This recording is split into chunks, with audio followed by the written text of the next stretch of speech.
Hello, and welcome once again to our YouTube channel.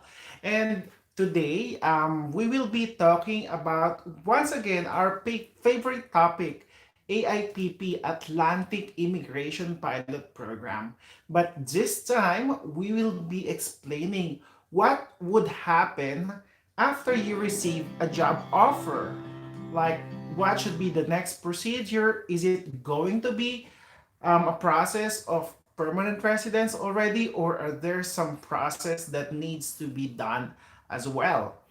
So that is what's going to happen. And also, I will take this opportunity to answer your questions for those people who are interested to come and immigrate here in Canada. I know there are a lot of questions that you have in mind, things that you would want to clarify. So this would be also a very good opportunity because you could put your questions, and definitely we will provide answers. And of course, if I'm not 100% sure, we will check it online.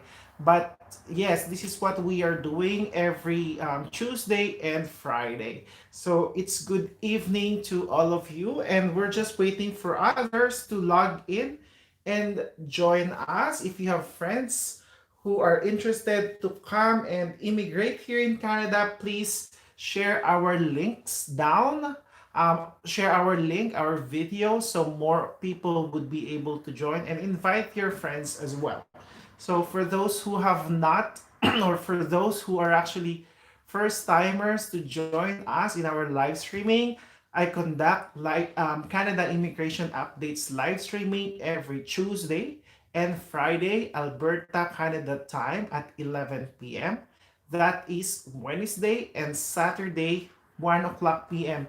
Philippines time. So please put that in your calendars as a reminder so you could join me every time we conduct our live streaming.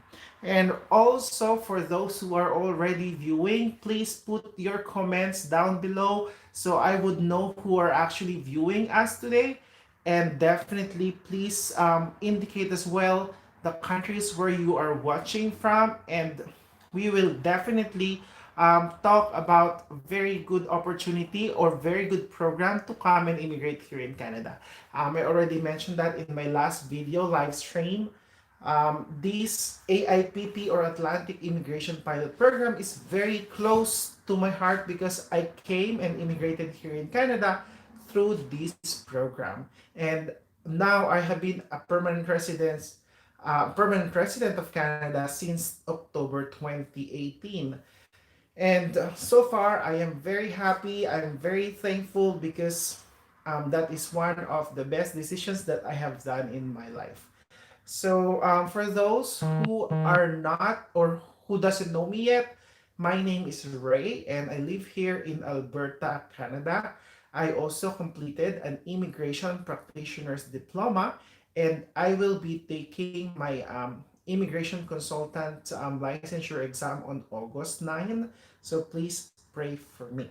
And also, I believe I have mentioned to you during my last week video that I would be attending a job interview, and thankfully, and thanks for those who prayed for me, I got the job. So um, by next week I will be signing the documents, and hopefully I could start soon, because as you are all aware, because of this COVID-19 pandemic, I have been laid off from my corporate job. So it has been a while since I have been doing work, though I am doing part-time skip the dishes driver, which is I'm delivering food to houses here in Canada. Anyways, let us go through our viewers today, and thank you for joining. Hello, Ruben Francisco. Hi, Brother Ray. Ka Ruben Francisco here is here again waiting for you. Thank you very much, Ka Ruben. Ruben Francisco is very loyal. He's always joining us every time we do our live streaming. And I know I received several comments or messages that they missed our live streaming last time. I know, I understand, because for those people who are actually working, the Tuesday, Wednesday time slot could be conflicting. That's why there's an opportunity for people who are working during weekdays to attend this session because this happens on Saturday in the Philippines. So obviously that's a rest day. So you have options to attend as well. Ruben Francisco, Ray, tanong ko lang ulit, kailangan ba talaga na designated employer ang mag-hire sa AIPP? Okay, so what Ruben Francisco was asking is that, is it really needed or important or necessary that the job offer will be given by an AIPP designated employer for AIPP? My answer, Ruben Francisco, if you want to process for AIPP, yes. It is mandatory that the employer has to be an AIPP designated employer. If your employer is not AIPP designated employer, they could actually apply for a designation. The process is very easy. The requirements are very easy. They just have to be running in the business for a minimum of 3 years, and they have to be in a very good standing when it comes to labor law compliance. So that's very easy. So yeah, otherwise, of course, there are other employers who are not AIPP designated and they could also provide job offers. However, they cannot process you through AIPP. There are other streams such as, for example, Provincial Nomination Program or Express Entry. However, these other programs would require the employers to apply for LMIA or the Labor Market Impact Assessment, which is a requirement for them in order to hire someone from outside of Canada. This is more costly because the employers would have to apply for that and have to pay for 1,000 Canadian dollars. So that is the thing. However, if they are very much interested to save some money, they should start processing to become an AIPP designated employer, and the process is also faster. In AIPP, 6 months processing and you will become a permanent resident. And that is what we are going to do. What's going to happen after you have received a job offer from an AIPP designated employer. In my last video, for those who have not watched or joined us last time, we actually went through all the in-demand jobs or job openings in Atlantic Canada. At least you could have an idea whether your NOC or your job experience are very in demand here in Canada, so that you could actually think what would be your next step. And I also provided some employers who are actually hiring for several positions. So I hope you watch that. If you haven't, you may also check and visit the previous live stream. Also, I did provided the AIPP list of designated employers. So for those who are very much interested to come and immigrate here in Canada, I would definitely encourage you to please visit those videos. The links are also provided so you could have a look, and it would be easier for you to look for a job offer from an AIPP designated employer. Yeah. So other viewers, okay, so Ruben Francisco, he said he's from Dubai. We also have Minette Caressa Mika Iran. Hi po, Sir Ray. Watching from Butuan City. Hello, hello. Thank you for watching. We also have Rahul Raghavan. Hi, boss. How are you? I am very good. A bit tired. I have been driving since 3 in the afternoon until 10 in the evening. So 7 hours of driving, and then an hour, and then I actually went for some walking for 45 minutes, and now I'm doing the live streaming. I just had 15-minute break. So it's okay. Ruben Francisco, hi din po from McCoy, Nene, and Jerry. Hello, McCoy, Nene, and Jerry. Shout out to you. Rahul Raghavan is also watching from Dubai, UAE. Minette Caressa Mikairan is from Butuan, I already mentioned. Oh, Jofel Carl Leopoldo Abing. Hi from Jofel in Dubai. Jofel is also having a YouTube channel, I believe. So maybe you could also visit, if I'm not mistaken, right? So, what his question is, for those who are applying under AIPP, does the company really provide the accommodation of the staff, especially those who are hired outside Canada or as per contract? Thank you very much for that question, Joe Fell. And I would like to clarify that. The employers are not necessarily providing accommodation for the employees. It's not similar to the Middle East that the company provides for accommodation, right? Because obviously in the Middle East, the salary is a lot less compared to the salary here in Canada. So basically that is why it's free accommodation in the Middle East. But if you will compute it, obviously they're already deducting the accommodation. That's why the salary is a bit, or the wage is a bit less compared here in Canada.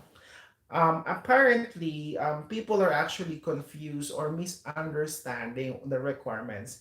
Yes, the IRCC mandates that under AIPP, the employer needs to ensure that the employees hired are being provided with assistance or support. So what happens, for example, other employers actually provide, for example, a week of accommodation. They take care of the first week of accommodation of the newly hired to give way or while they're actually looking for their accommodation. However, the employers are not responsible in making sure that the employees get or provided an accommodation. So that's something that you need also to understand. So that is a misunderstanding, or people tend to get confused of that policy. So again, employers do not provide accommodation under AIPP. Yeah. So Bonifacio Espinosa, hi Bon Espinosa. Hello, hello, hello. We also have Mitch Villagibao. Hi, hello, hello Mitch. Shout out. Alphobi TV, dinikit ko na din, ninja ko sa iyo host. Oh, thank you very much, Alphobi. Hello, hello. Joe Felcar, Leopolding. Okay, so before I go through some of your questions, we will discuss our topic for today. As I've said, I will explain what's going to happen as soon as you receive a job offer from an AIPP designated employers. And also, guys, on our live streaming today, there are some people who are also creating videos, or they are actually creating their YouTube channels. So they might be needing your support. So they might actually share their links on our chat, and please, um, if you're interested to subscribe, please do so. Thank you very much. So before we go through, okay, so the program once again was initially launched in 2017 and was initially or originally to last until 2020. However, the response was very positive, so they decided to extend this program, and it will run until 2021 until further instruction. So we went through the process of looking for a job. You sent your resume. Um, you went through the AIPP designated employers, and finally you got the interview that you have been waiting for. You nailed it. So the employer decided to hire you, to give you the job offer. So what's going to happen now? So you need to make sure that um, the employers will actually start asking for your IELTS, for your ECA, and reference letters. Okay, so what is this reference letter? So this is what we have been talking. Do you actually need an employment certificate? So on this note, they do not call it as reference letters.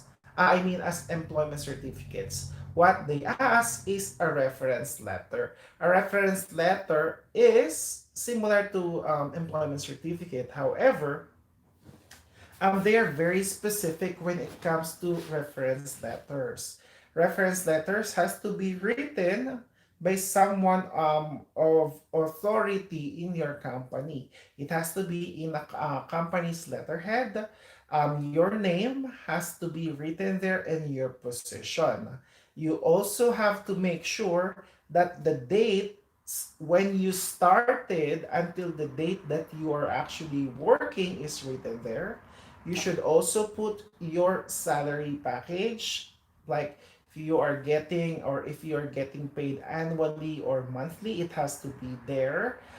You also need to put how many hours a week that you are working. For example, you're working 35 hours a week, 40 hours a week. It has to be written there. And very importantly, the jobs, the duties, and responsibilities has to be written there. Why? Because that's when they're actually evaluating whether your NOC, your current or your recent NOC, is similar to the NOC that of the job that you're actually applying or getting a job offer from in Canada. So that is why it is very important that we actually make sure that you have a reference letter. And also the reference letter, whoever is writing the reference letter for you, it is very important that they actually write the um, the email address of the person writing and the contact number. Why? Obviously, the employers or the IRCC might contact them for verification. So that is one of the requirements. Again, you need your ECA, you need your IELTS, and you need your reference letter. So what's going to happen is the employer will send you an offer of job to a foreign national, and then they will ask you to sign it and send it back together with your IELTS, your ECA, and your reference letters. So once you have done it, they would actually um, they would actually start processing your documents. At the same time, once you receive this job offer from a foreign for a foreign national, you can start applying for a settlement plan. What is this settlement plan? So what we do on settlement plan is there is a list of AIPP designated settlement institutions, and then you would actually choose which institution do you want. So for example, when I was actually doing my settlement plan, I decided to choose YMCA because someone told me that the process is very fast, and yes, it is very quick. Just for one day I actually receive my settlement plan. So what is this settlement plan? People are asking, is this what they're actually saying, that the employer has to provide the accommodation and so on and so forth? So the settlement plan basically is the list of different information, agencies, and websites that could assist you settling in Canada. So for example, if you are looking for a house in Newfoundland and Labrador, for example, that's where your job offer. So there is a website about housing and for you to visit in case you want to get information. If you want to learn how to buy a car or a vehicle in that province, there are also information in the website. If you have children that needs to go to school in the province where you're actually relocating, then this information are all written there. So once you have done your settlement plan, then there are two options: whether your employer will apply for your endorsement, provincial endorsement, or you will do it yourself. So provincial endorsement is, in analogy, in provincial nominee program, it's nomination. But in AIPP, they call it the provincial endorsement. So what they do is, of course, you submit all your documents, your job offer, your requirements to the province, and they actually scrutinize your application, meaning they evaluate. They evaluate the forms, if your requirements, your classic qualification, if you really meet the requirements of the program. So if you meet the requirements of the program, then the province will actually approve your endorsement and will issue your endorsement. And once your endorsement is approved, then you can start applying for your permanent residence or your work permit. So work permit is basically optional by the employer. It's the employer who actually decides whether they will ask you to apply for a work permit or not. So just to clarify that, it is not your choice whether you want to apply for work permit or not. The employer will be the one to decide. Why? Because obviously business levels have different business needs, right? So if the employer would want you to be in Canada as soon as possible while waiting for your permanent residence, then they will require you to work to apply for a work permit. They would have to pay for a compliance fee, which is 200 Canadian dollars. This compliance fee should be shouldered by your employer. They should not ask you to pay for that, okay? And then also, once you apply for a work permit, you have 90 days to apply for a permanent residence. So 90 days maximum. For example, you submit your work permit today, application today, within 3 months, you must have submitted your application for a permanent residence. Okay? So it is very important. And there are people who are getting denied. They already have their work permit, but they failed to apply for their permanent residence, and their application got denied because of that. So you just need to be careful and cautious about those kind of things, because a very small mistake might cost your whole application. Okay, other requirements that you would be needing in addition to those that we have already mentioned: settlement fund or proof of fund.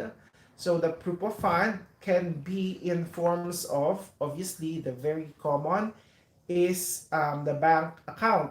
So bank statement is one of the most common form of proof of fund. Other forms of proof of fund are liquid assets. So what is this liquid assets? These are assets that can be converted to cash immediately. So meaning, if you have bonds, if you have mutual funds, if you have stocks, so these are liquid assets. If you have receivable, if you have checks, these are liquid assets. What about real estate, house and lot, properties? Is that liquid asset? Definitely not, because even though you have a property, if you need the money, you cannot easily sell them, and you cannot easily convert them to cash. Therefore, it's not considered as liquid asset. So you cannot use that as a proof of fund. Okay? So remember that. Okay? And so you have your proof of fund, you have your settlement plan, you have your IELTS, your ECA, and your job offer. Another requirement is police clearance. Police clearance certificates. So what is this police clearance certificates? So if you are applying for an immigration here in Canada, you will be required to submit a police clearance certificates from all the countries where you live, from you are 18 years old up to present, whenever you stayed to a country for a minimum of 6 months. 6 months, okay? For example, those people who are working in UAE, obviously if you've stayed there for 6 months, you have to submit a police clearance from UAE, police clearance from your home country. And the 6 months residency in that country doesn't have to be continuous. It can be um, separate. For example, you stayed there for 2 months, you went home, you went back for another 2 months, you went home, and then you stayed there for 1 month for a visit, and then you went home, and then another 1 month, and then went home. It's a total of 6 months. You still have to provide a police clearance certificate. For people from the Philippines, I know you may be confused when we say police clearance certificates. Can you use or can you go to the police station and get the police clearance, or will they accept that, or do they only need a police clearance or NBI clearance? So for the Philippines, applicants from the Philippines, the only police clearance that is acknowledged in Canada immigration application is NBI clearance. Okay? NBI clearance. So you cannot present a police clearance from your police station. It has to be an NBI clearance. For those people who are working or who lives overseas out of your country, for example, in the past you live in Singapore and you no longer live there, how can you get a police clearance? Okay, so I will explain to you. For example, for me, when I was applying, I actually had to present 6 police clearances, I think, because one is from the Philippines, and then my first job was in Dubai, and I also work in Abu Dhabi, so I need a police clearance from UAE. I also applied for a police clearance from Singapore, and then I also applied for a police clearance from Oman, and then a police clearance from Papua New Guinea. So 5 police clearances. Imagine how difficult it is, because obviously I was already in Papua New Guinea when I actually processed for Canada immigration. So my problem was, how could I actually get police clearances from the other countries where I lived in the past? So imagine that. And that is the importance of having friends, connections who are still residents of the country where you live. So, for example, obviously, NDI clearance for the Philippines is easy. I was able to get that because I went for vacation in the Philippines, so I applied for it, so I got it. Police clearance in Papua New Guinea was easy because I live in Papua New Guinea during that time, though it took a while. However, police clearances from Singapore, from Oman, and from UAE was a challenge. So how did I do that? So when I went to the Philippines, I went to NBI main office in Manila, in Malate, Manila. So what I did is I went there to do a fingerprinting. So if you go to NBI office and tell them that you would need to do a fingerprinting because you need to apply for a police clearance from for overseas. So that's what you're going to do. So I actually did 3 sets of fingerprints. Of course, fingerprints for Singapore, for UAE, and for Oman. So first, let's talk about getting a police clearance from UAE. So what happened is, when I lived in UAE, there was no national ID card yet. So during that time, we only have our visa, our labor card. So we didn't have a national ID card. So what they needed is a copy of my old visa.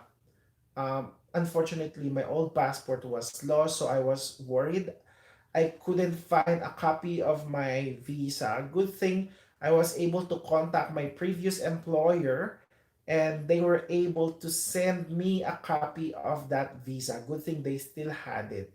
They still has have it. So they sent me a copy of that, and then the fingerprints. After you get your fingerprints, you have to get that certified by the Department of Foreign Affairs in your country, for example, in the Philippines. So I had to do a red ribbon for my fingerprints from NBI.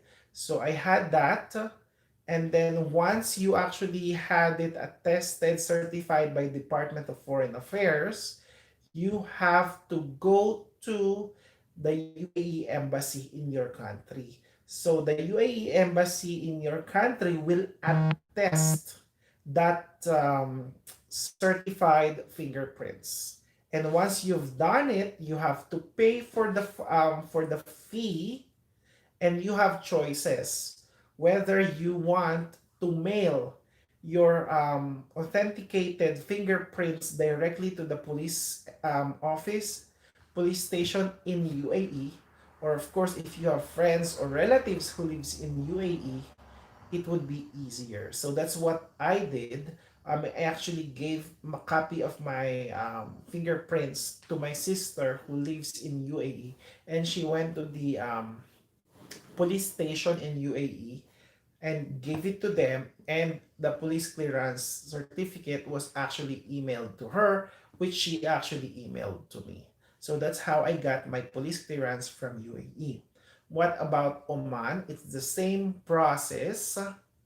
I also did give actually my fingerprints to a friend of mine who lives in Oman, so she did it. In Singapore is a bit different because Singapore, they do not issue police clearance. It's not in their system. However, there is an option for you to appeal if you really, really need it. So the application is online. You have to go online and check that, and sign up. And then there is an option for an appeal for police clearance. So that appeal for police clearance, you will explain why you need to secure a police clearance from Singapore. And then you also have to support that claim of an attachment. So what I did is I actually attached the letter from the embassy, or the requirements, a copy of the requirements to immigrate in Canada, showing that I need to present a police clearance from the countries that I lived. So after a week, they actually approved that request, and then from there you could start processing for your police clearance. So the same thing, once they approve it, you pay the fee, and then you need to send your fingerprints to the police station, or a friend or a relative of you can actually hand it over to them, and they can they can get immediately the copy of your police clearance. So that is the easy part. So obviously after few days, few weeks, I was able to complete my police clearances, and then I was able to start my application. And another requirement, you need to get a copy of your birth certificate, and you already have your ECA. However, you still need to attach a copy of your diploma. So, though it's not written there in the requirements, because I have some friends, they only submitted their ECA without a copy of the diploma, and their application was returned back to them. So to be safe, you need to make sure that when you are submitting your requirements, you have your ECA and a copy of the diploma. And then of course, you have your different forms, a lot of forms, the application form. You also need to do a common law declaration. Of course, if you have a common law, if not, you don't need that. You also need a form called your travels, wherein you need to actually put in all your travels from the last 5 years. So, for example, if you work in this country, you have to put the date you entered that country, you left that country, even you went for vacation. So it has to be specific. There should be no gaps, meaning no dates missed. So that is one of the requirements, you also need to fill in a form for family information. For family information, you only need to put the spouse and your children. Because I know in the Philippines, for example, when you say family, it includes your grandfather, your auntie, your uncle, your niece, your nephew, your great great grandparents, or whatsoever.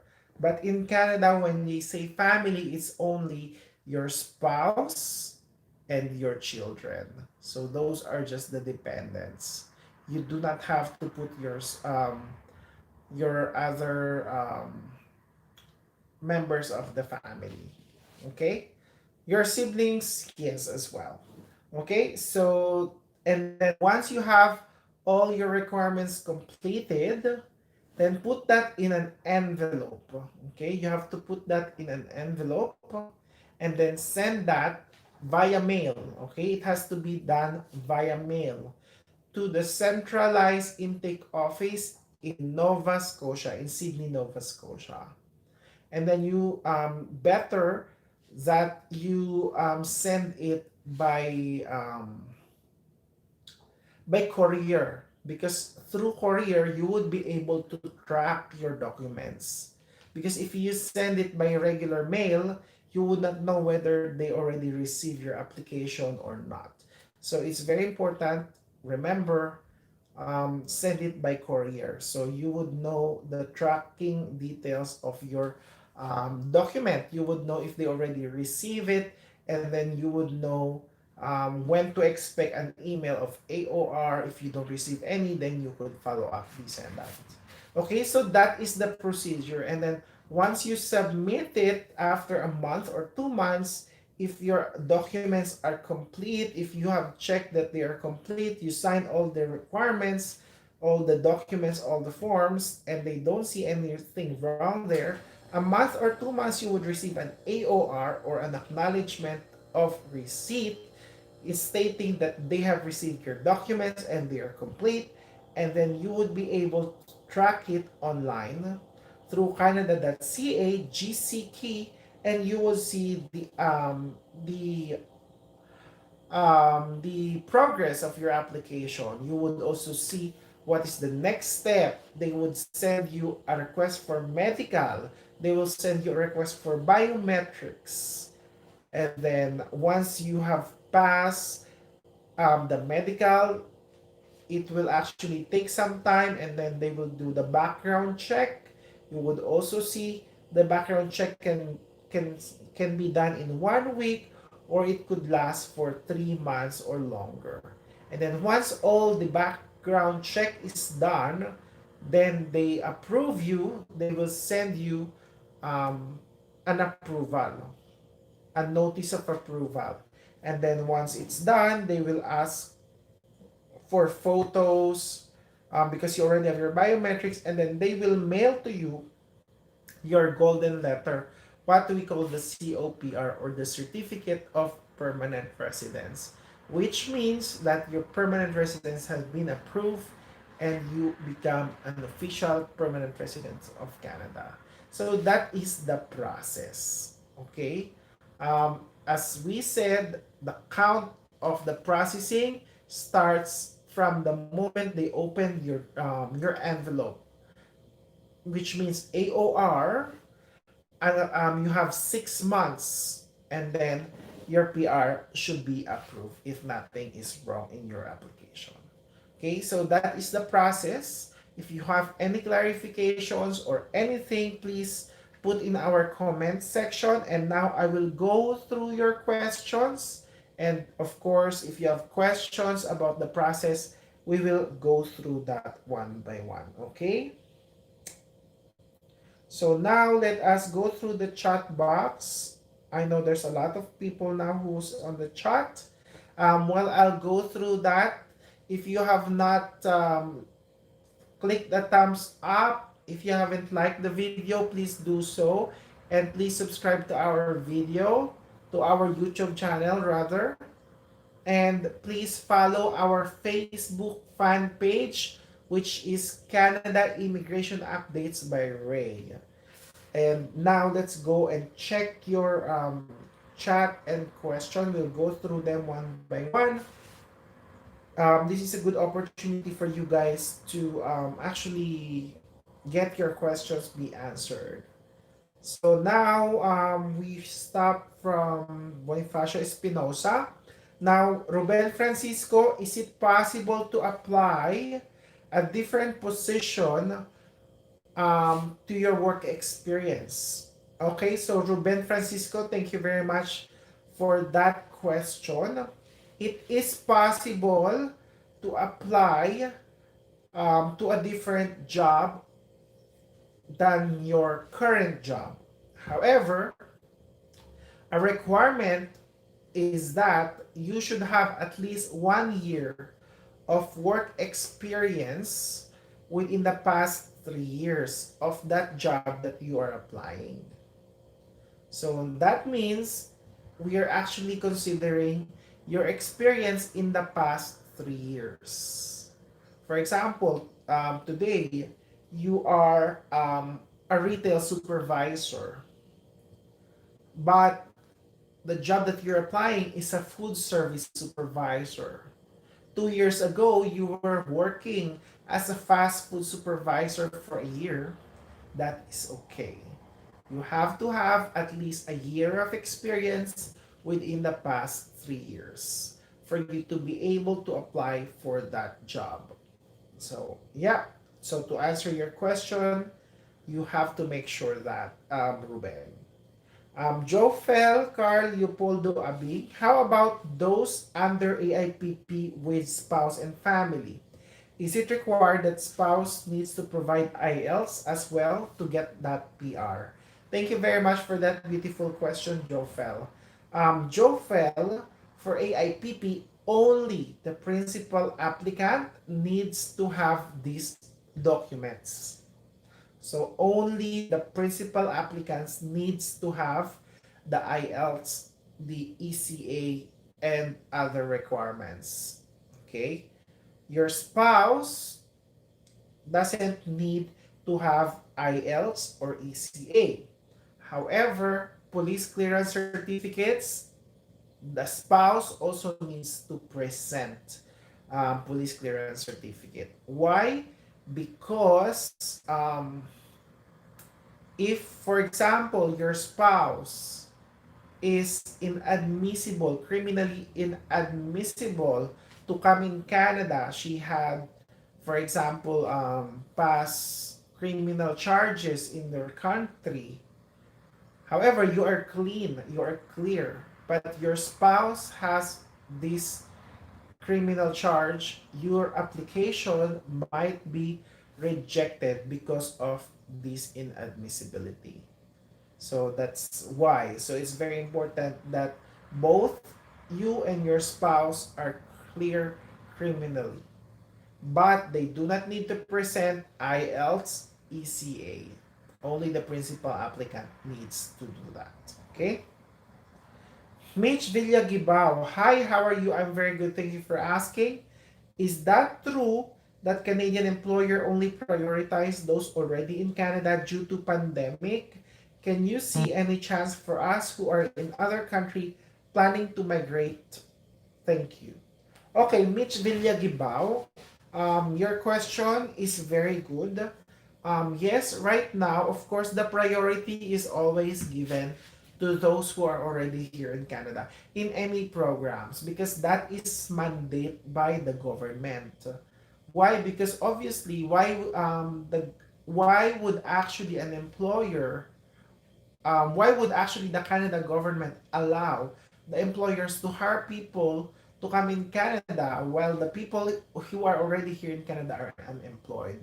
So there is always that process.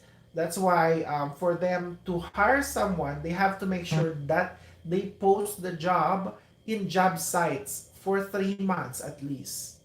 And they need to make sure that there is no qualified applicant here in Canada, then they can start hiring from outside of Canada. So the priority is always those people who are here in Canada.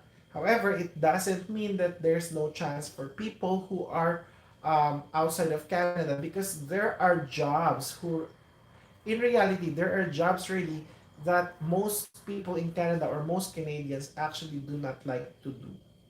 So, for example, food service. Of course, the salary for food service supervisors is not as high compared to other jobs. That's why, of course, most Canadians do not like to do that job, and there is always a lot of hiring opportunities. So even though there are some locals, some people who are already here in Canada who are willing to take that job, there are still available jobs because there are a lot of fast food or restaurants here in Canada that need supervisors or managers. So there is always an opportunity. Okay. Um, Jofel Carl Leopoldo Abing, is it possible to apply at the same time AIPP and RNIP? Okay, Jofel, if you're actually talking about the actual application for permanent residence, for example, you have a permanent residence application for AIPP and a permanent residence application for RNIP, the answer, no. You cannot have two applications at the same time. But you can apply for jobs able to qualify for both programs. If you're talking about applying for a job for an AIPP or applying for a job for RNIP, yes, you can do that. You can start your application. But once you get a job offer and you are processing your application for permanent residence, you cannot apply for another program. Obviously, why? Because RNIP or Rural and Northern Immigration Pilot, for example, and AIPP programs are actually programs where they actually intend to hire people to live in their communities or in the province, for example. So if you have an application for AIPP and you have an application for RNIP, you are already showing that you do not have the intention to reside and live on that place. You know what I mean? For example, you decided to apply RNIP in Timmins, Ontario. So that means you are committing yourself that you would want to live and reside and settle in Timmins in Ontario. But if you have an application as well for an AIPP, that contradicts or that shows something else, right? So you cannot apply for both programs for permanent residence.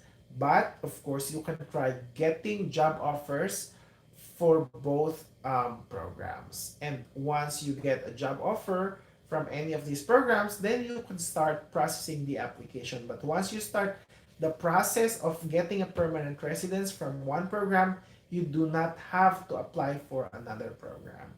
Okay, so I hope that is clear, Jofel. So sure, thank you, Ray. Abdul Rafai Khan, Art 1981. Hi, hello, hello.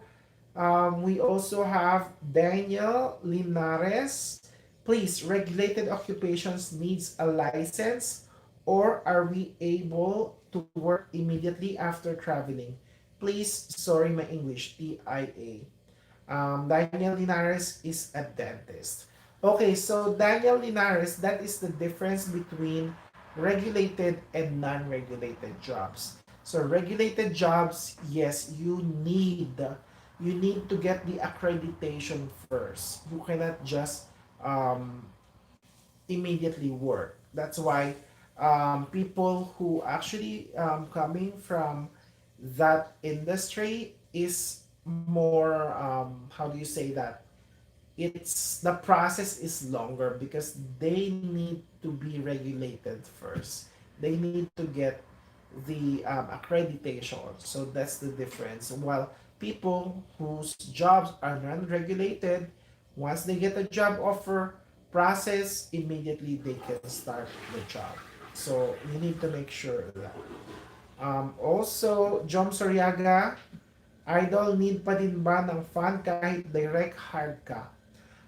Jom Soriaga, yes, you need a proof of fund um, even if you're direct hired. Why? Because the government of Canada needs to ensure that you have the means to support yourself to live in Canada. It doesn't mean that you have a job offer, because settling in Canada can be difficult, especially for jobs. For example, because Atlantic Canada, the minimum wage is far low compared to other provinces. That's why if you would only rely on the salary that you would getting, it would not be enough, because obviously you need to pay for your rent, you need to pay for your groceries, if you need a transportation, and if you have family as well to sustain or to support. That's why it's very important that you have this proof of fund. However, if you come here in Canada, if you're already working on a legit, or if you have a legal work permit and you're already working here in Canada, and then you are applying for a permanent residence, you can be exempted for a proof of fund. Okay? So I hope that answers your question. Francisco Sictre, hi Ray. How many months should the police or NBI clearance be valid from the date of application? Okay, so Francisco Sictre, so thank you very much for that question. When it comes to police or NBI clearance, it has to be valid, because when you apply for that police clearance, there is a validity, right? It says, for example, oh, this document is valid until this, or valid for 3 months. Then for these clearances, that is okay as long as it's valid. However, for example, you get a police clearance from a country where you used to live, and you actually got that police clearance when you left, or you're no longer living in that country, and you never returned to that country. But the document says this police clearance is only valid after a month, and that month already um, passed, is no longer is done. Your police clearance certificate is still valid because you never came back to that country, meaning you are clear, even though that certificate is already expired, considering that you never returned to that country after you acquired that police clearance, that is still okay. But for the police clearance of your current residency, it has to be when it says the expiry date, it has to be within those period. Okay? Thank you. Coffee Asante, is there a chance for those outside Canada for AIPP? Coffee, yes. This AIPP program is designed to hire people from outside of Canada. I myself is a product of AIPP. I immigrated here from Papua New Guinea. I'm originally from the Philippines, but when I processed and applied for AIPP permanent residence, I was a foreign worker in Papua New Guinea. So I was outside of Canada. I got my job offer while I was outside of Canada. So the answer, yes. Okay. So guys, please put your questions in our comments section if you want to clarify something about AIPP or anything in general about Canada immigration. Please put that in our comment section.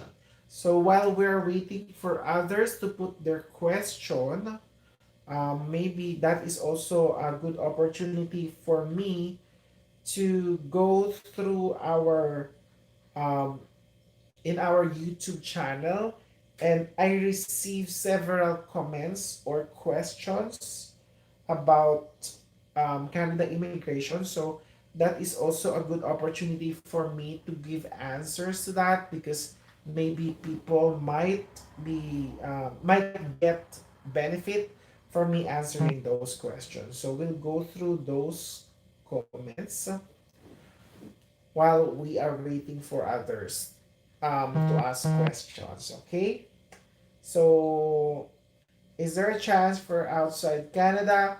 Coffee Asante, how long did it take you in the entire process to move into Atlantic Province. Okay, that's thank you for asking that.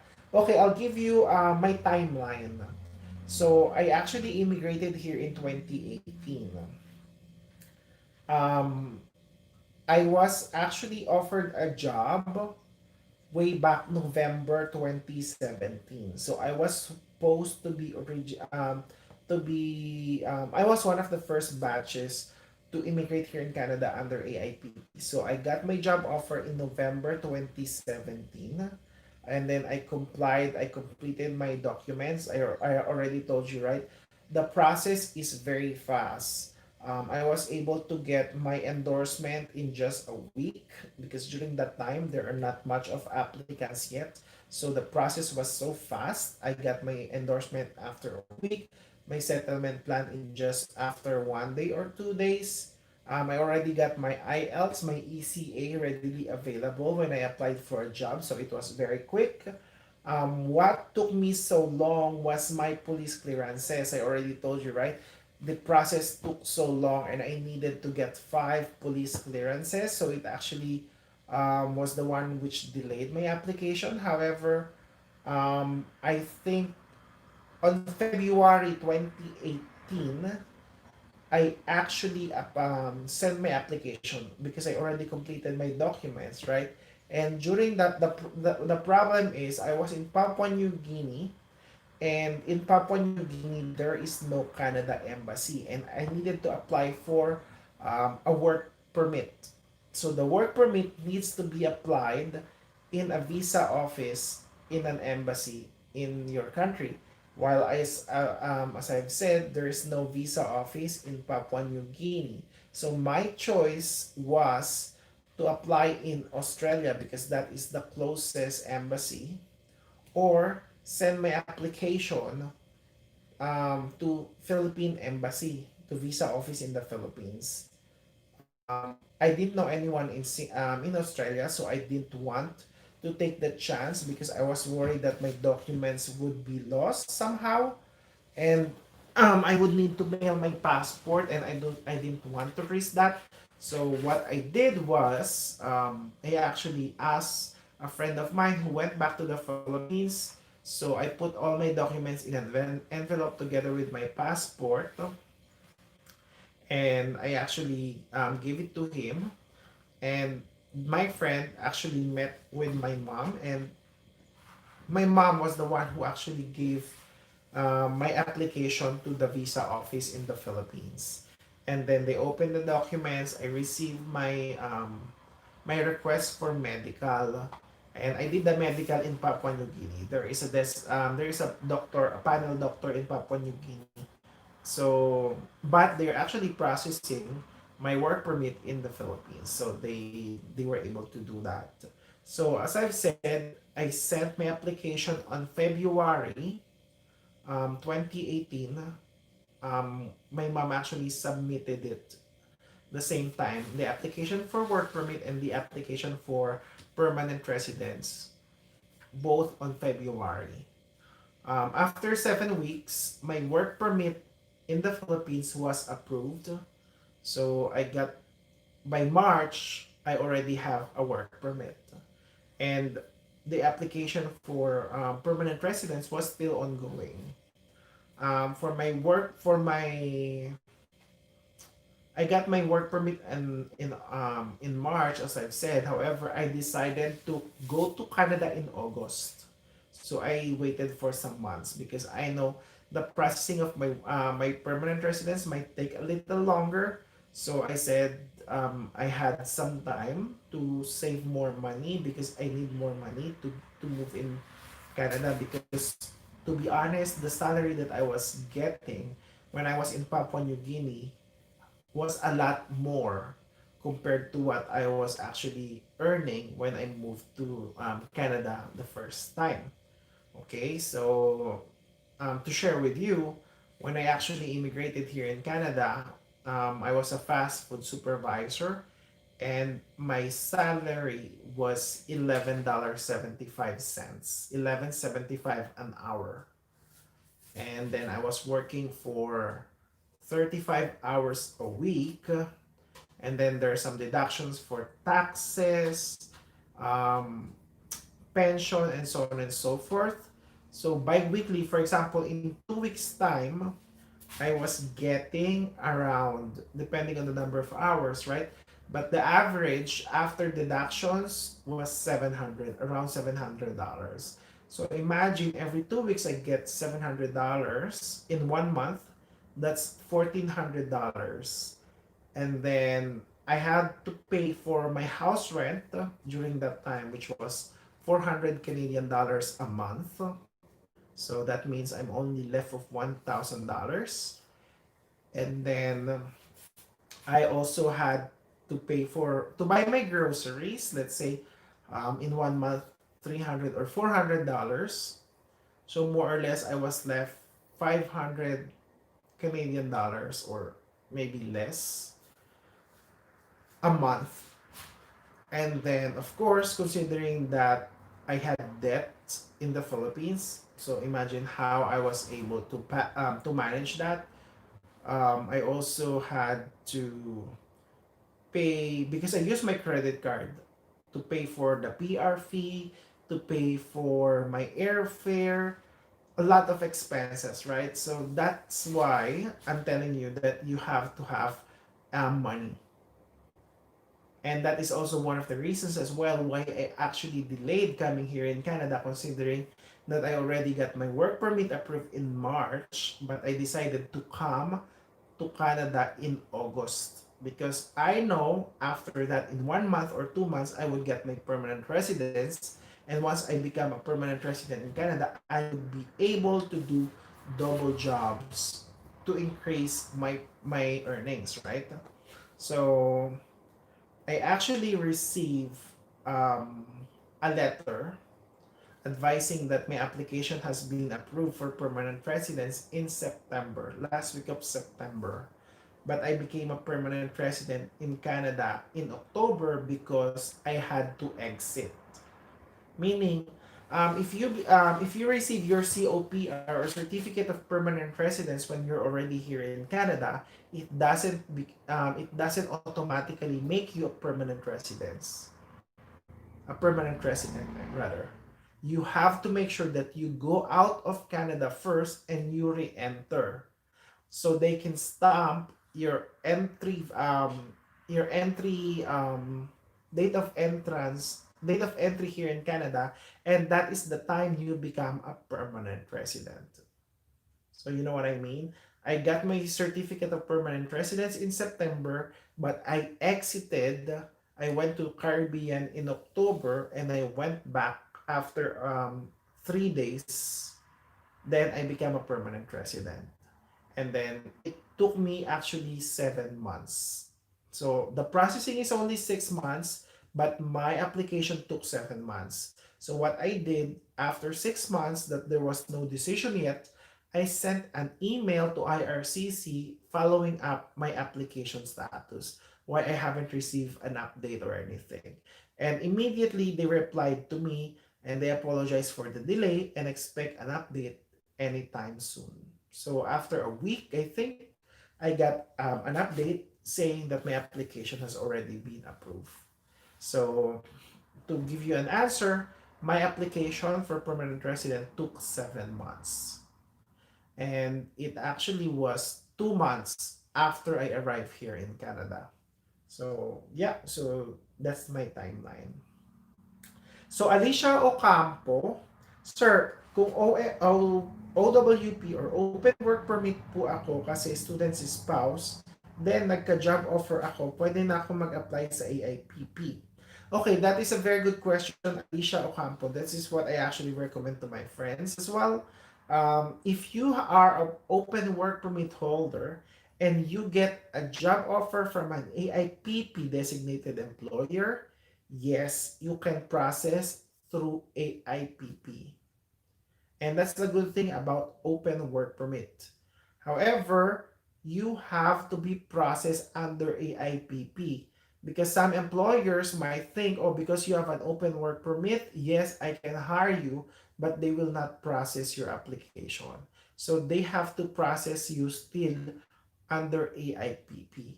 And of course, the same procedure will go, right? So you may not be required to apply for a work permit since you already have an open work permit, but you can already lodge your application for a permanent residence directly. Since your open work permit might be valid for 1 year or 2 years, and that is a good timing since permanent residence application is only 6 months. So yes, you can do that. So that's why it is advisable. What I personally do is if you want to actually process or apply for AIPP, I always recommend for people to study in Atlantic Canada as well. One, because the tuition fee is a lot cheaper compared to mainland, for example, in other provinces. And of course, the opportunity to become a permanent resident is higher as well because Atlantic Canada needs a lot of people to immigrate there, right? So that's one thing that why we always recommend that. Okay, Daniel Linares referred to regulated occupations. Will I be able to immigrate before completing regulation process? Are employers ready to wait? Thank you again. So Daniel Linares, for you to get a job offer, you need to get regulated first. So you need to go through the regulation process first before they could actually officially offer you a job. So the employers could wait because they understand that. Of course, it depends on the employer, but that is the process. You will not be allowed to work unless your job has already been accredited. I mean, your experience have already been accredited. Okay.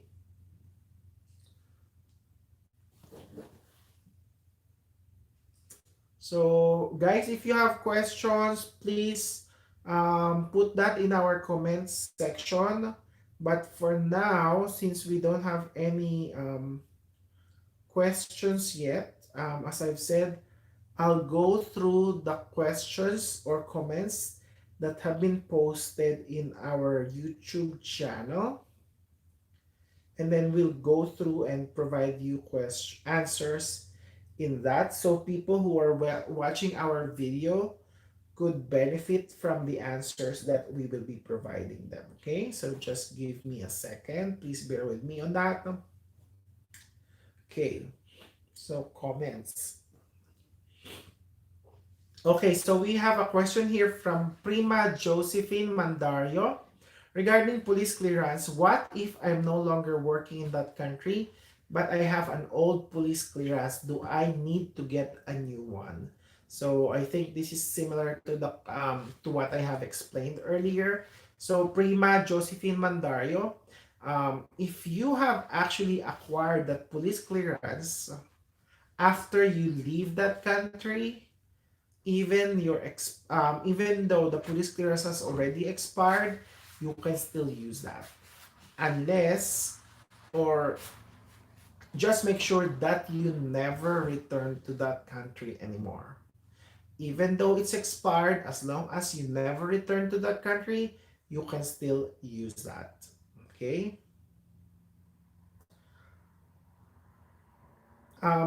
Question from Perry. Good day, Sir Ray. Can I apply as a tourist and then while in New Brunswick apply for AIPP or work? Okay, so Perry, thank you for that question. So what Perry was asking is if he could apply as a tourist, comes here in Canada, in New Brunswick specifically, look for a job and apply for AIPP. So yes, that is a possibility. People can come. People on tourist visa or visitors visa can come here and apply for a job. So that is not a problem. However, the problem is people on tourist visa working in Canada. So as long as you do not work while you're on a visitor's visa, that is fine. You can apply for a job if you are lucky to find an employer, then that's good. What is not allowed is a visitor's visa holder working in Canada illegally. So that's something that you need to remember. Another question from Seshan Prematilaka. Um, I am in the process of AIPP. I would like to know, under highly skilled, are we getting a work permit at first, and for how long is that valid? Finally, after how many years can we apply for PR? Okay, thank you for that question. That's a very good question, and I clarified this already. Seshan, if you're watching, for work permit under AIPP, if you would be required to apply, if your employer will actually require you to apply for a work permit, your work permit is valid for 1 year. Okay. Sometimes, however, for example, on your stamp on the passport, your work permit was approved in, for example, for me, it was approved in March, but I came to Canada on August. What the visa officer actually put is the visa officer followed the expiration on my passport. So instead of following, I arrived in August, so my work permit should be valid until August next year. What the officer did is, the visa officer issued me a work permit that is valid until March of next year only. So it has to be valid for a year from the moment you arrive in Canada. So you need to be careful and cautious about it. So when the visa officer actually only provides you the validity until the month when your passport was stamped, you can ask them. So they can actually change that. Um, and then, so your work permit should be valid for 1 year. And how many years can we apply for PR? As I already said, you cannot stay on a work permit for so long, even though your work permit is valid for 1 year. You are required to apply for a permanent residence within 90 days after you applied for a work permit. Okay? So 90 days after you applied for work permit, not after not when your work permit was approved, yeah? It is the date 90 days after you sent your application for work permit. So remember that. And then another question from Seshan. Hello, I'm a new subscriber. I'm currently in the process. Do we need to have IELTS and ECA before we send a resume to employers? The answer is no. You do not have to have an IELTS and ECA before you apply. That is not a prerequisite to apply for a job. However, it is beneficial if you already have these documents readily available when you are applying, but not mandatory. Okay. From you, Charya Amaka Okeke. Hi, among the 4 provinces in the AIPP, which is the best province to migrate now? To be honest, all these provinces have their own offerings, so I cannot say which one is the best because I only lived in Newfoundland and Labrador. But I have friends in New Brunswick, in Nova Scotia, and Prince Edward Islands, and they all enjoy their lives in those provinces. So I would say living in Atlantic provinces are all good. Yeah. Of course, if you're looking for a busy life, Atlantic province is not the ideal place. You can live in the city, but of course, that is not as busy as Toronto, Vancouver, or Calgary. Yeah. Anikesh Sur, any jobs in demand on food and beverage sector? Yes, food and beverage jobs are very in demand here in Canada. Food beverage supervisor, fast food supervisor, and managers, there's a lot of opportunities for you here.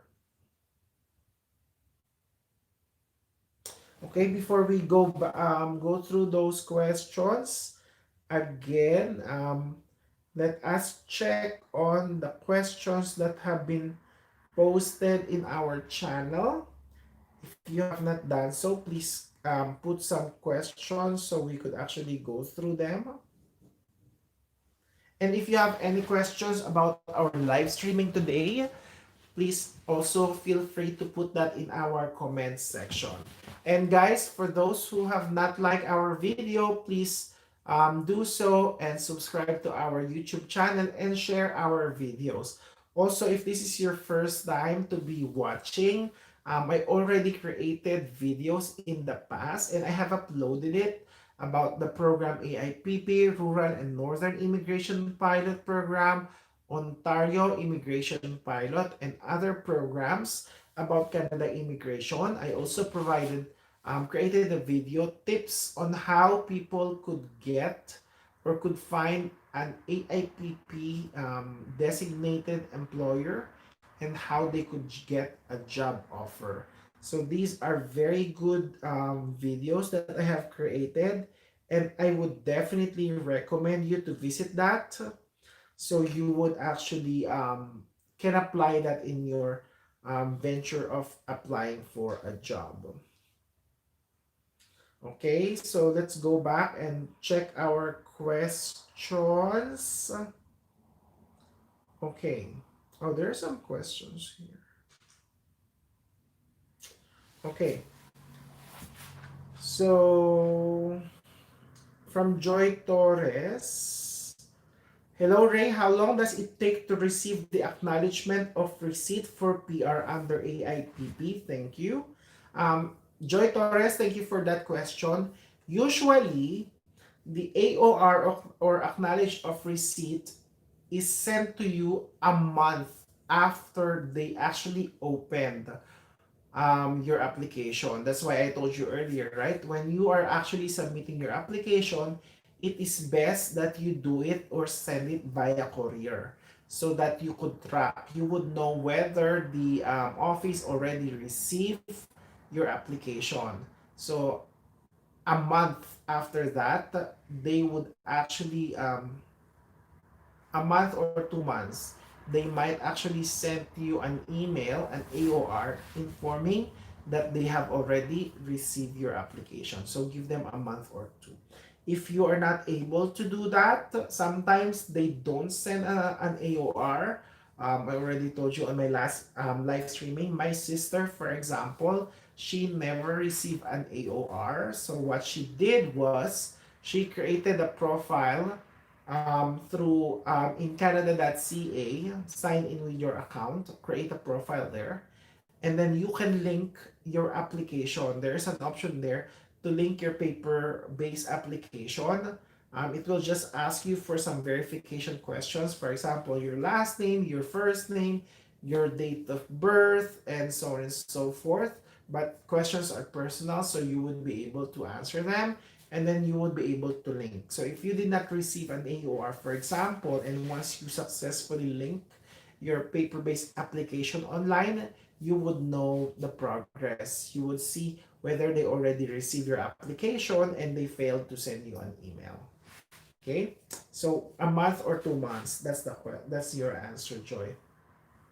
Francisco Sictre, follow up. Since I've been living in UAE for 5 years now, so my NBI clearance, for example, I process it now and expires before my application, would still be acceptable, would still be accepted then.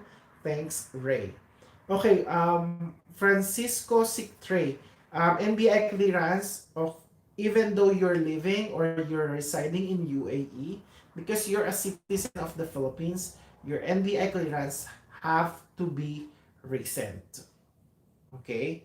The expired police clearances are only valid for those countries that you live in the past that is not your citizenship, not your country of citizenship.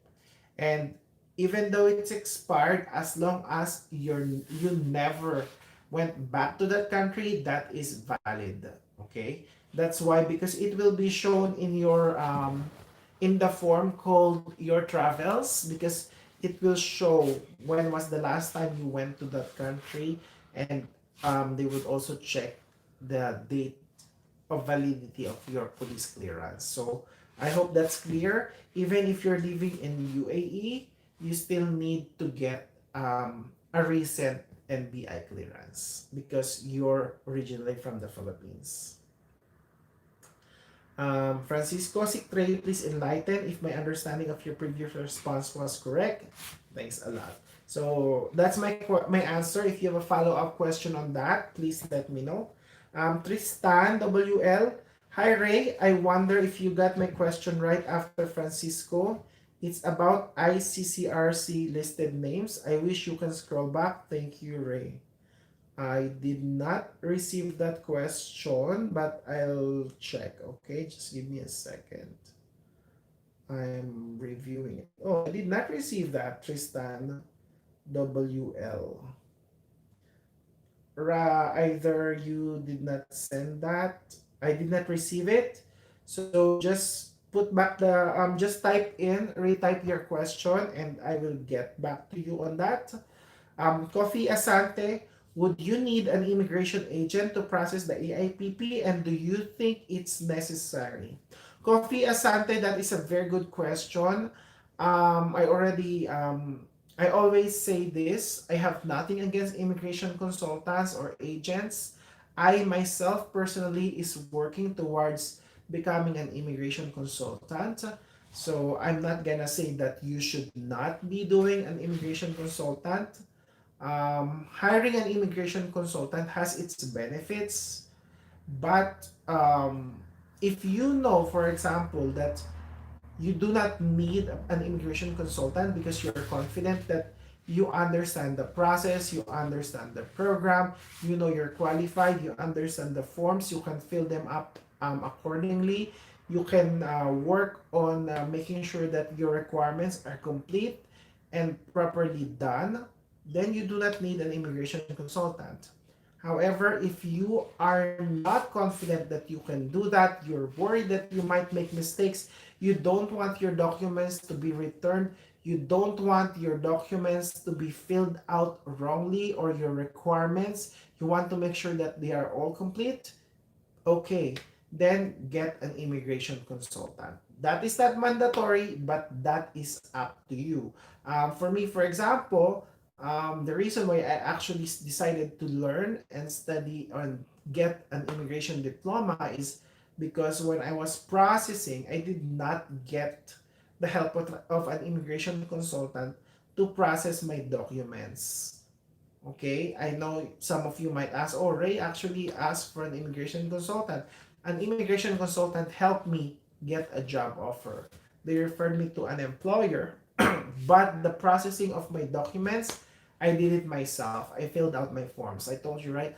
I was in Papua New Guinea when I was doing that. My consultant was in the Philippines, and they wanted me to meet with them before checking their documents and so on and so forth. And I didn't want to waste a day of my holiday, so I said, no, I don't need to meet you guys. I'll just do it myself. I studied the program, I went through it, and made sure that my application forms are properly filled out. My documents, requirements are all complete. I sent it myself, and my application was never returned to me. So I got my permanent residence without the help of an immigration consultant processing my documents. So once again, it's up to you. If you think that you can do it by yourself, do so. You can save your money. Otherwise, if you don't think you can do it, then it's better to get the help of an immigration agent. However, the decision of the ICCRC has nothing to do whether you have an agent or you don't have an agent. So keep that in mind as well. And then Alicia Ocampo. Oh, I think I already answered this question. Okay. Coffee Asante, please, which province are you?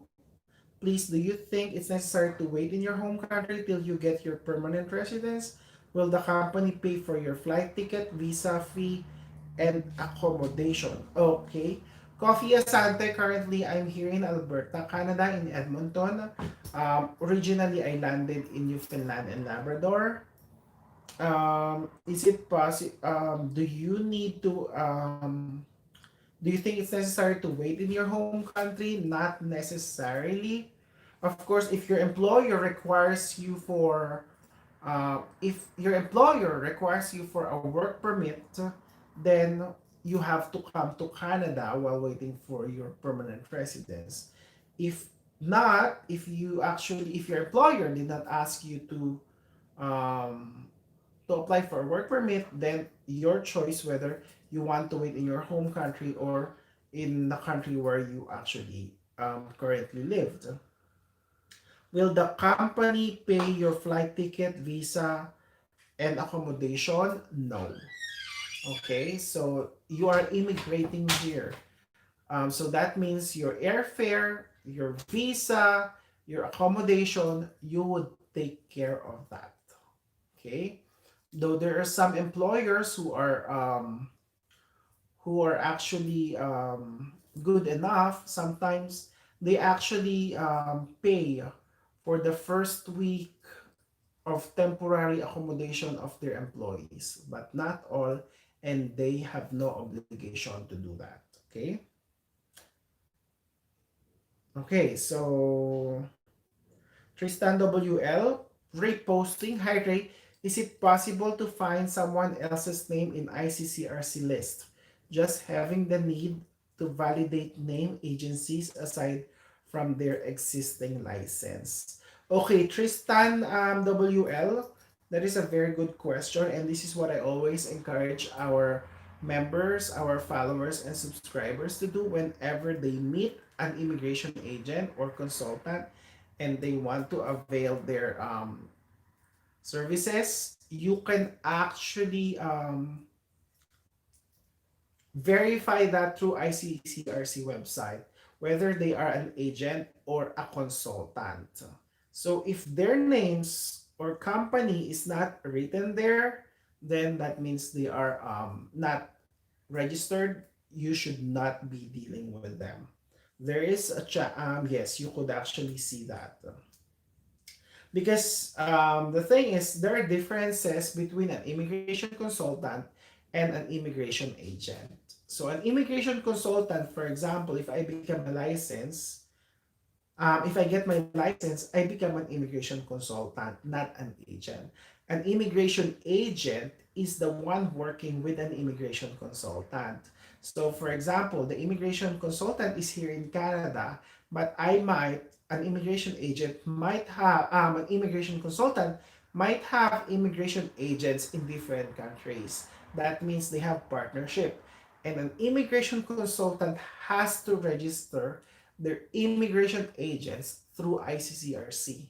So that means, for example, if there are companies in UAE saying that they are immigration consultants or immigration agents, they will actually show you a license number of the immigration consultant registered under ICCRC. However, when you verify that in ICCRC, you should also be able to see the name of the company or the name of the agent, because it is mandatory for the immigration consultant to register them if the immigration consultant decides to hire them as an agent. Okay, so you should be able to see that. Thank you. Ishmari James, good night. Thank you so much for watching. Good night too. Jofel, under AIPP, how much should I bring or we bring for family status? Can 10,000 Canadian dollars per person po ba? Jofel Carl Leopoldo Abing, for proof of fund under AIPP, it is less compared to other programs. So I don't actually remember or I don't memorize them, but I will check online so we would be able to show to you. Okay, just give me a second. For a single applicant that wants to immigrate to Canada under AIPP, you only need to show or to bring 3,240 Canadian dollars. But if you said that you are a family of, okay, nothing is mentioned here, but you do not need 10,000 Canadian dollars per person. So one applicant is 3,240 Canadian dollars. Two applicants is 4,034 Canadian dollars. Three persons, 4,959 Canadian dollars. Four persons, 6,021 Canadian dollars. Five persons, 6,829 Canadian dollars. Six persons is 7,702 Canadian dollars. And seven persons or more, you need 8,575 Canadian dollars.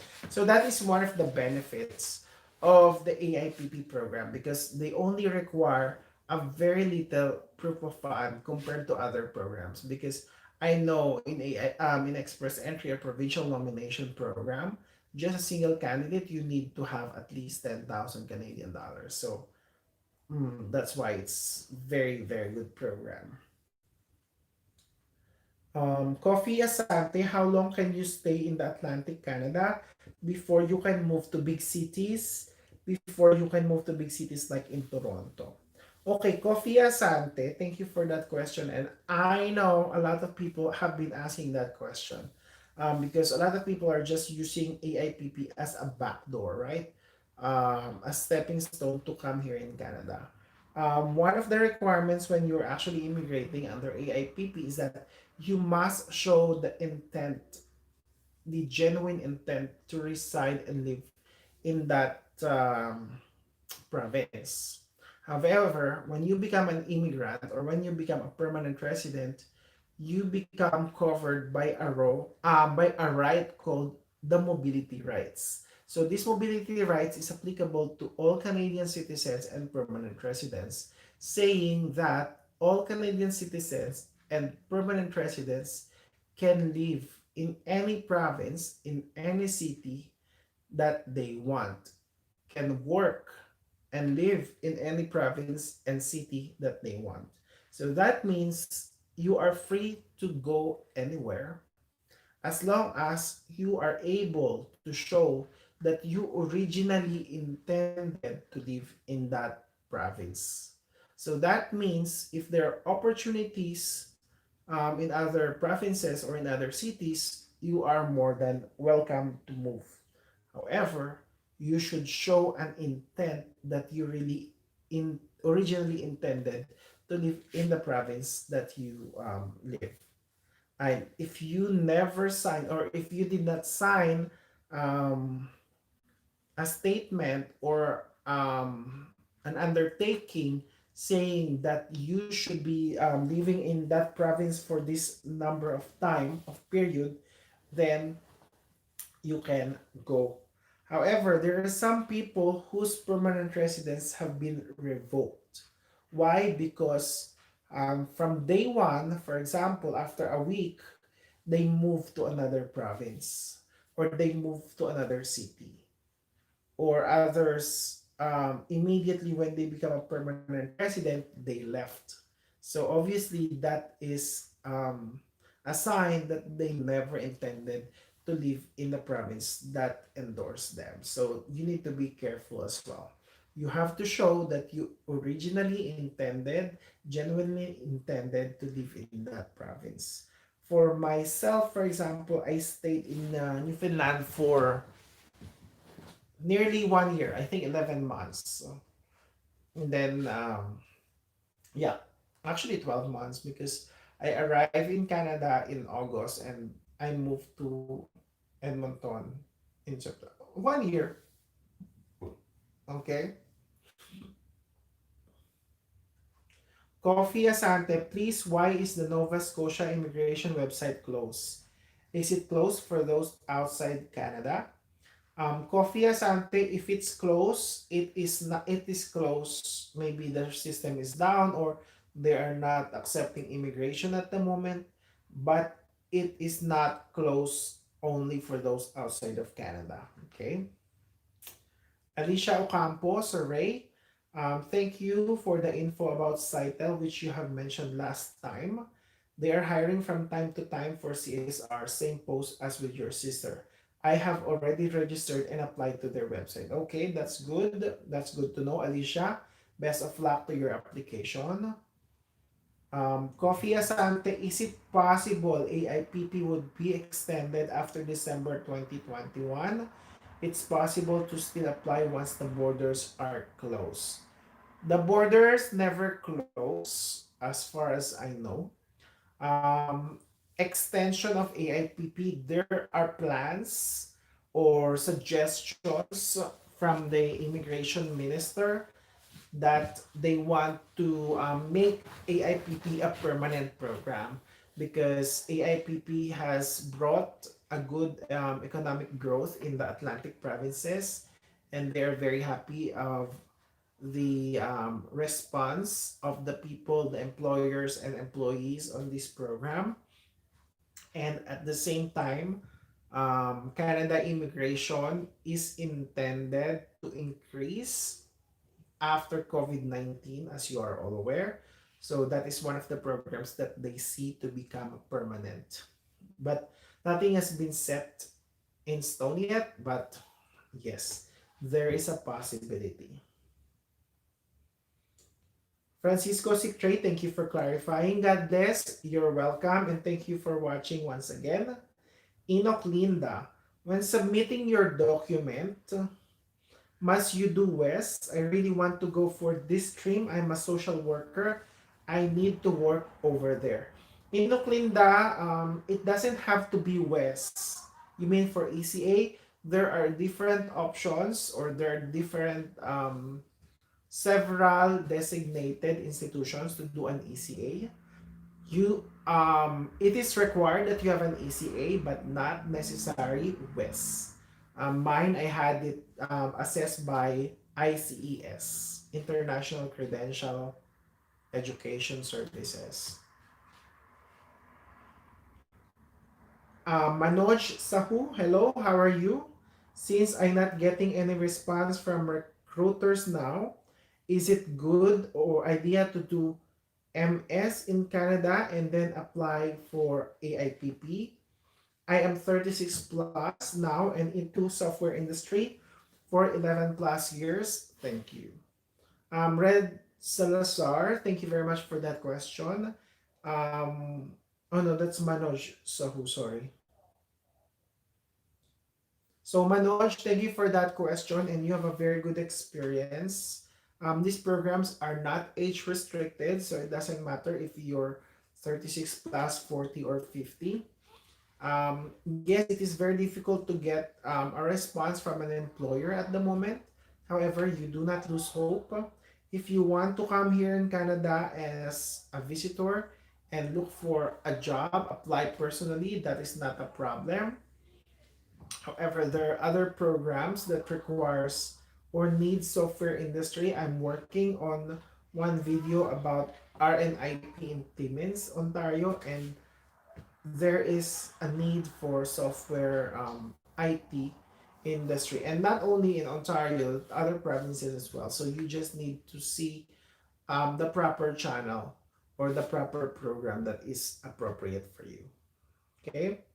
Red Salazar, would you recommend submitting resume directly to the employer's recruitment portals or get an agency to help you find an employer? Thank you.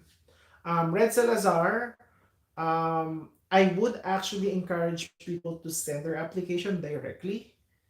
Yes, you can do that because obviously it shows that you are actually um, seriously intending to work on that company. If you want to hire an agent, that is up to you. However, sometimes agents, because most of the time agents actually cannot guarantee a job. So it's just like being lazy of sending your application. Instead of you doing it yourself, you are asking another person to do it for you, right? So if you want, you can actually submit. I also recommend going through different job sites, indeed.ca, Monster, LinkedIn, Glassdoor.ca. Canadian employers always post their hirings over there because that is mandatory. That is a requirement from the government. If they want to hire someone from outside of Canada, it has to be posted first because the locals have to see them. So you could see that. Job Bank also have a lot of postings. So these are your options. Or of course, as you said, go to their website and send your application directly. Queen says Bay. When I did like 2.5 years of college but I dropped out, what should I send for ECA? Only transcripts of the course I finished during those 2 years? Or does that mean I only have high school? Queen says Bay, it's not for me to decide or to tell you what's gonna be the result of your ECA. Of course, you have to send the highest qualification that you receive.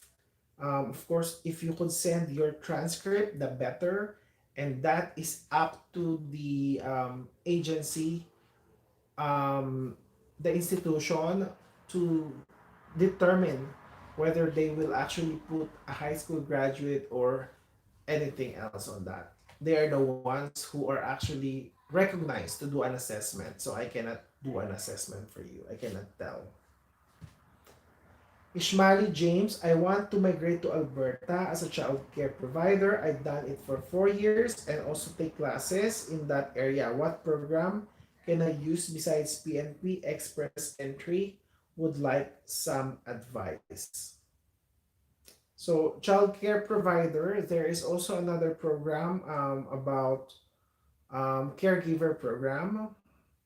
So I'm not sure if they're actually taking intakes right now, but there is a program called caregiver programs. Manoj Sahu, does I have a better chance if I apply for AIPP after MS in Canada with some job experience in Canada? Um, yes, you would have a better experience. If you have an experience in Canada or outside of Canada, it doesn't matter. It's up to the employer, okay? The employers are the one deciding who they hire. Coffee Asante, please can you give us your email and WhatsApp so we can communicate? You can actually reach me on our Facebook page, Canada Immigration Updates by Ray. Please make sure that you like our fan page, our page, and yeah, Manoj Sahu, thanks Ray. Queen says Bay, thank you Ray. Coffee Asante, thank you Ray for inspiring us not to give up. Thank you very much as well, guys. I really appreciate your time for joining me, though it's very tiring to speak. I've been talking for an hour and 40 minutes now, but it's my pleasure. I'm very happy that you are actually supporting me on this journey, on my venture of helping. And yeah, I originally wanted just to immigrate here in Canada, and then I became passionate about it because I understand the needs. And a lot of people are very, very much interested to come and immigrate here in Canada. And as I've said, immigrating in Canada is one of the best things that happened in my life. I'm very thankful. I've been working in different countries, and so far, Canada is the best country that actually provides and supports its people. During pandemic, I already told you this, and I'm sure you are aware. The Canada government is actually supporting us financially, even though we're not working, we have been laid off from our jobs. We are still getting $500 a week. So imagine which country would do that. Even you're not a citizen, you're just a permanent resident. You are actually getting that. So that's why I always want to inspire you all to pursue your dreams because definitely life here in Canada is very good. Healthcare is free. Education is free for elementary and high school. If your children wants to go to college, a very good university, and you don't have the money, that's not a problem. you can do a student loan, no? And then they can go to a very good school and they can pay this loan after they graduate when they have a stable job. So imagine those kind of things. The government really has a lot of good things that they're doing for the people. So yeah, so thank you for Jean Cordero, thank you Manoj Sahu, and thank you guys for all those who joined me today in our live streaming. I really, really appreciate that. If you have not subscribed to our YouTube channel, please do so. And please share our videos. I would really appreciate that. I would be posting another video about rural and northern immigration pilot program. I'm just finishing it. It's about step-by-step procedure how you could actually apply for permanent residence to Timmins, Ontario. So just wait for that. And please join me in another live streaming session on Tuesday, Alberta, Canada time, 11 p.m. and Philippines, that is Wednesday, 1 p.m. So if you do not have any more questions, thank you and I appreciate your time, guys. Have a good night. Have a good day. See you next time. Thank you.